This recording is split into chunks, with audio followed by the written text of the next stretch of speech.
যে আমি আমার কথা বলছি, আমি বাকিদের সাফাই তো গাইতে পারবো না। হ্যাঁ, আসিফ নজরুল সাহেব, তারপরে রেজওয়ানা, সবাই সবার অবস্থান থেকে নিজ নিজ দায়িত্ব পালন করছেন, আসলে মনে হয় পালন করেছে ওই সময়। আমি তো আসিফ নজরুলকে ছাত্রদের সাথে দেখতে সবচেয়ে বেশি, রেজওয়ানাকে দেখেছি, আপাও সবচেয়ে বেশি আদিলকে দেখেছি, তারপর আরো অনেক কয়েকজনকে দেখেছি। তারা তো আমার সাথে সাহসী ভূমিকা পালন করেছে, তাই না? আমি নয় একটা কোকুনের মধ্যে থেকে কথা বলেছি। অনেক সময় আমি জিজ্ঞেস করতাম যে আমি গ্রে লিস্ট নাকি হোয়াইট লিস্ট নাকি রেড লিস্ট। মাঝে মাঝে রেড লিস্টে চলে যেতাম, আবার কিছুক্ষণ পর শুনতাম না আপনি গ্রেতে চলে আসছেন। গ্রে মানে হ্যাঁ ঠিক আছে, আপনি ডাকলে রাখতে পারেন। হ্যাঁ, আপনি নিজেও তো অ্যাঙ্কর ছিলেন যখন আমি অনেক ধরনের কথা বলেছি। এখন বাংলাদেশের ইতিহাস তো আসলে একটু এখন যেটা সুবিধা হয়েছে যে সবকিছু ডিজিটাল ফুটপ্রিন্ট অথবা প্রিন্টেড রয়ে গেছে, মানে কেউ চাইলে দেখতে পারবে, মানে আমারে আসলে সাক্ষ্য দিতে হবে না, কেউ একটু গুগল করলেও দেখতে পারবে, কেউ একটু গবেষণা করলেও দেখতে পারবে। তো সুতরাং কিন্তু আপনাদের মধ্যে মতভিন্নতা বা ওরকম গ্রুপ আছে কিনা, আপনাদের মধ্যে এরকম কেউ আছে কিনা, আপনি যদি হ্যাঁ বা নাতে জবাব দেন, বিস্তারিত না বলে, তাইলেও আমি পারবো যে আপনাদের মধ্যে কেউ কি চান যে ডক্টর ইউনূসের নেতৃত্বে বা আপনারা বেশ কিছুদিন আসলে ক্ষমতা থেকে যান, বা ডক্টর ইউনূস চলে যাক, ডক্টর সালাউদ্দিন আহমেদ এসে প্রধান উপদেষ্টা হোক, উনি এসে এটা নির্বাচন করুক 3 বছর পরে দিয়ে, এরকম কোনো একটা কিছু আছে কিনা? মানে যে সব বলে দিয়েছে এগুলো আমি ঠিকই, এগুলো গুজব আমিও শুনছি। আমি গুজব শুনি ঘরে বাইরে রে ভাই, আমি ঘরে আসলে শুনি, আমি এক কান দিয়ে শুনি আরেক কান দিয়ে বের করে দিই। হ্যাঁ, আমি অলওয়েজ ফলো একটা বলি, wait and see till the time comes. হ্যাঁ, আপনি যদি এটা তো লুকানো কিছু না। হ্যাঁ, ধরেন আমি যদি মনে করেন আমার কথা বলছি, না ভাই আমি আরো কয়েক বছর থাকি তো মজাই লাগে, তাহলে আপনি একদম জানতে পারবেন হ্যাঁ he is doing this thing. হ্যাঁ, কিন্তু আমার মনে হয় না যে আমি এ পর্যন্ত এমন কোনো কাজ করেছি, কোথাও কোনো কথা বলেছি ভাই। শুনেন, একটা এন্ডুরেন্স আছে সবার, এটা তো মানে এভরিবডি হ্যাজ অ্যান এন্ডুরেন্স। প্রত্যেকে একটা সময় হয় যখন he can give the best. হ্যাঁ, that best cannot continue for life. Right. আমি আপনাকে শেষ পর্যন্ত এই পর্যায়ে শুধু আবার একটা কথা আপনাকে বলে রাখি, আমার বন্ধু বান্ধবেরা যারা বিভিন্ন জায়গায় মানে প্রতিষ্ঠিত বন্ধু বান্ধবেরা আমাকে বেট ধরার জন্য, বাজি ধরার জন্য আমাকে আসলে প্রলুব্ধ করতেছে যে ইলেকশন কিছুতেই মে মাসের 30 তারিখের বা মে মাসের 1 তারিখের আগে হবে না। আমি যদি বাজি ধরি, তাহলে বাজি কি এরকম ধরতে পারবো যে এপ্রিলের 30 তারিখের মধ্যে ইলেকশন হবে, এরকম কি ধরতে পারবো বাজি? আচ্ছা, আমি আপনাকে বলি, প্রধান উপদেষ্টা একবার বলেছিলেন কিন্তু এপ্রিল মাসে, তাই না? রাইট। তারপরে হয়তো উনি পলিটিক্যাল পার্টির সাথে আলোচনা ওনারা করেন। আমি কিন্তু পলিটিক্যাল পার্টির আলোচনার মধ্যে আজ পর্যন্ত থাকি নাই। হ্যাঁ, পলিটিক্যাল পার্টির সাথে যারা আলোচনা করেন প্রধান উপদেষ্টা করছেন প্রতিনিয়ত। হ্যাঁ, এবং ওনার যে সিনসিয়ারিটি, আমি তাকে সিনসিয়ারিটির বাইরে আমি দেখিনি। একটা কথা আমি ওনার মুখ দিয়ে কখনো শুনিনি। এমনকি আমরা যে কাজ করছি, অন্তত আমি যে কাজ করছি, উনি কখনো আমাকে ডিক্টেটও করেন না যে এইটা করেন, ডিলে করে করেন, আস্তে করে করো। No, not at all. হ্যাঁ, তো আমি যেটা বলার চেষ্টা করছি, এইরকম কোনো উক্তি বা এইরকম কোনো জেস্টার আমি দেখিনি। মাঝখানে তো উনি একেবারে থাকবেন না, ধনুষ পণ করে ফেলছেন। সেখানে আমরা বলছি যে আপনি যদি এভাবে চলে যান, তাহলে এই দেশের মানে একটা বিশাল কেওসের মধ্যে চলে যাবেন। উনি তো ভীষণ অ্যাডামেন্ট ছিলেন, উনি কিছুতেই থাকবেন না, চলেই যাবেন। আপনারাও জানেন যেভাবে কথাবার্তা বলেছেন, ওনার জন্য তো কোনো অসুবিধা নাই। উনি যেখানে যাবেন, উনি he is the one person Bangladesh should be very proud of, আমি মনে করি যে তিনি যেখানে দাঁড়ান, হ্যাঁ, এমন কেউ নাই যে ওনার সাথে সেটা আমরাও বহুবার দেখেছি।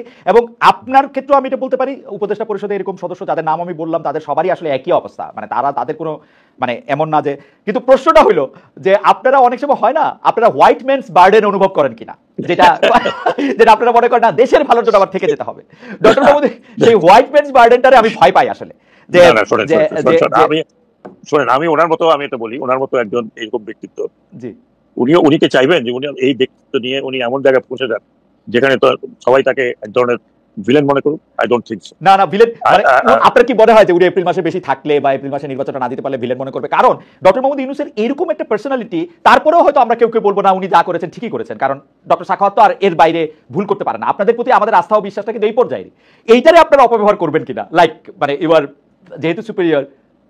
বা আমি আপনাকে বলি, জি, আমি আমার ব্যক্তিগত হয়ে আবার বলছি, খালেদ মহিউদ্দিন, হ্যাঁ, you know me for last 30 years, right. এবং আপনি এমন না যে আপনি আমার ট্র্যাক করেননি। You tracked as a very efficient and smart and educated gentleman. আমি আপনাকে আজকে থেকে না, আমি তখন থেকে বলছি যে I really regard you, যে আপনি যখন সঞ্চালনা করেন, আপনি কিন্তু, আমি এখনো বলছি এবং এটা কোনো তোষামোদী নয়, আপনার সঞ্চালনা আপনি কিন্তু ব্যাকগ্রাউন্ড স্টাডি করে কথা বলেছেন, আপনি পেপার থেকে কোট করেছেন, আপনি আমার বই থেকে কোট করেছেন, রাইট। তো you are not a just আমার মতো একটা উপস্থাপক না। এটা বলেন তো আপনার কি মতামত? নো, আপনি দেখেছেন। এখন কথা হলো কি, এখন আপনি যদি মনে করেন আমার কথা, আমি বলতে পারি, আমি কখনো মনে করি না যে আমাকে I can stick around this chair for more and years. আমার মনে হয় ফেয়ার এনাফ পরিষ্কার। আমরা একদম মানে আজকে আপনার সাথে কথা বলা বা আপনার কথা শুনতে শুনতে আমরা একটু টাইম ম্যানেজমেন্ট, আপনি যদি আমাদের অনুমতি দেন আমরা একটু সময়টা একটু বাড়িয়ে নিতে পারি আর কি, কারণ আমরা একটু আপনার যদি একটু সময় থাকে কতক্ষণ আমাদের এই কয়েক মিনিট আপনি যতক্ষণ থাকে, কারণ হচ্ছে কয়েকটা প্রশ্ন করতে হবে যেগুলো শুধু আপনাকেই করা যায়। যে সম্প্রতি আমরা একটা খবর পড়তেছি সেটা হলো যে আপনার ভাই নাকি বিএনপি থেকে নির্বাচন করার আগ্রহ প্রকাশ করেছেন। অনেকে বলছেন যে মানে আপনার ভাই জনাব হেমায়েত হোসেন সোহরাব সংসদ নির্বাচনে প্রার্থী হতে আগ্রহী।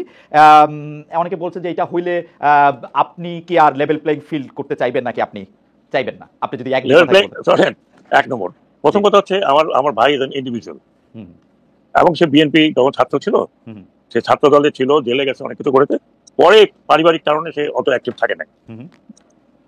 সে একটা ইন্ডিভিজুয়াল, সে যদি ইলেকশন করতে চায় আমি ঠেকাতে পারি?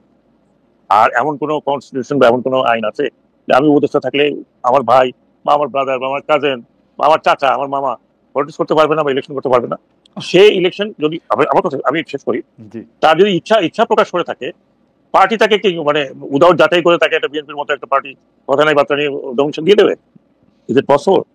যে কেউ বলতে পারে যে আমি ইলেকশন করবো, নমিনেশন দিবেন যদি তারা এই ইয়া পায় যে জেনারেল সাখাওয়াত ইলেকশনের সময় বিএনপির দিকে একটু সফট থাকবেন, তাইলে হয়তো নমিনেশন দিবেন। না এটা না, এক কথা। 2 নম্বর কথা আমি বলি, government only helps election commission. Election কমিশনের দায়িত্ব হচ্ছে লেভেল প্লেইং ফিল্ড করা, নট মাইন্ড। ওকে, আমি না, ইভেন হোম মিনিস্টার হোমও না। যদি ইলেকশন কমিশন যদি প্রপারলি লেভেল প্লেইং ফিল্ড করতে পারে তাহলে গভর্নমেন্ট ক্যানট ডু এনিথিং। আপনি ভালো করে জানেন সেই ধরনের এখন ইলেকশন কমিশন যদি মনে করে ভাই গভর্নমেন্ট আমাকে করে দিবে তারপর আমি করবো, নো, অল আইন যতগুলো আমরা আইন শক্ত করে তৈরি করেছি, everything goes with election commission, everything goes with election commission.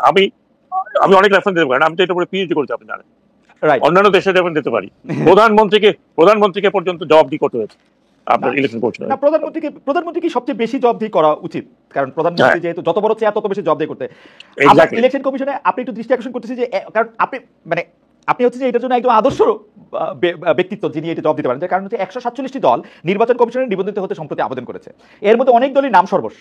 সরকার বা সামরিক গোয়েন্দা সংস্থার পৃষ্ঠপোষকতা, মানে যাদেরকে আমরা আদর করে ডিজিএফআই বলে ডাকি, বিভিন্ন সময় বিতর্কিত ব্যক্তিরাও নতুন নতুন দলের নেতা হিসেবে আবির্ভূত হয়েছেন। সামরিক গোয়েন্দা সংস্থার পৃষ্ঠপোষকতা যে নতুন দল, এইটা কি গোয়েন্দা সংস্থা নিজে থেকে করতেছে নাকি তাদের সুপ্রিম বস অর্থাৎ সরকার প্রধানের ইশারা থেকে এটা আসছে? মানে ডিজিএফআই তো এখনো সরকার প্রধানের আন্ডারে, তাই না?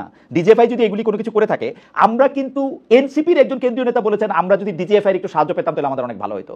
আমরা বিভিন্ন রাজনৈতিক দলের মধ্যে আমরা দেখতেছি যে ডিজিএফআই একটা কথা, তাই ডিজিএফআইটাকে তো ইউনূস সাহেবই চালাচ্ছেন।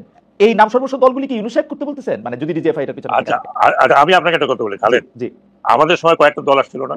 আসছিল তখন এই যে আসছিল, আপনার মনে আছে লেট ভদ্রকে নাম ভুলে গেছি, সাইফুর রহমান সাহেব? না একসময় বিএনপি ছিলেন, ফেরদৌস আহমেদ কুরেশি সাহেব। জি, দলটাকে করতে পারছেন না? পারে নাই। ওনার কোনো স্ট্যান্ডিং হয়েছিল? এইরকম আমাদের সময় 38টা দল নিবন্ধিত হয়েছিল, তার মধ্যে 2-4টা আসছিল এরকম শুনেছি ব্যাকগ্রাউন্ডে। আমরা কিন্তু একদম স্ট্রিক্টলি তাদেরকে নিবন্ধন করাই নাই, মিনিমাম তাদের রিকোয়ারমেন্ট ছিল না। এখন আপনি মনে করেন যে 100 কতগুলো দল, আপনি কথা বললেন